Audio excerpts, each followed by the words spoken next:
ও জগদা, হ্যাঁ। বাড়িতে আছো? কে গো? সন্দীপ, আরে সন্দীপ দা, এই একটু গোপালের বিয়ের ব্যাপারে আসলাম। আরে থাক গোপাল থাক। এই ধরো ধরো ধরো, কাঠটা ধরো। আরে তুমি ওঠো। আরে হ্যাঁ হ্যাঁ, আমি উঠবো, চাটা ধরো ধরো। তুমি এক কাজ করো না, ওদের জন্য চাটা। না না না না, থাক থাক থাক থাক, চা এই খেয়ে এলাম দোকান থেকে। তো সে যাই হোক, খুব ভালো খবর। তো গোপালের বিয়ে কোথায়? গোপালের বিয়ে হচ্ছে ইরপালায়। আচ্ছা আচ্ছা, ইরপালা, এটা তো কাছেই হচ্ছে তো। সে যাই হোক, কবে বিয়েটা কবে? বৈশাখ মাসে হয়ে গেছে দাদা। বৈশাখ মাসে হয়ে গেছে? হ্যাঁ হ্যাঁ, এখন ওই রকমই অনেকেই করছে, বিয়ের কাজটা নম নম করে সেরে দিচ্ছে, বউ ভাতটা বড় করে করছে। বউ ভাতটা কবে? বৌবা তো হয়ে গেছে দাদা। বউ ভাতটা হয়ে গেছে।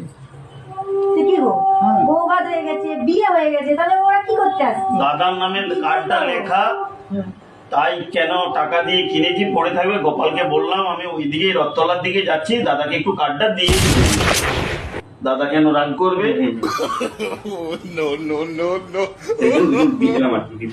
বেরো বেরো এখান থেকে, ইয়ার কি মারাটা হয়। বিয়ে হয়ে গেছে, বউ ভাত হয়ে গেছে, আজকে কার্ড পেয়েছে, হাতে নিতে এসছে। মানতে পারে না।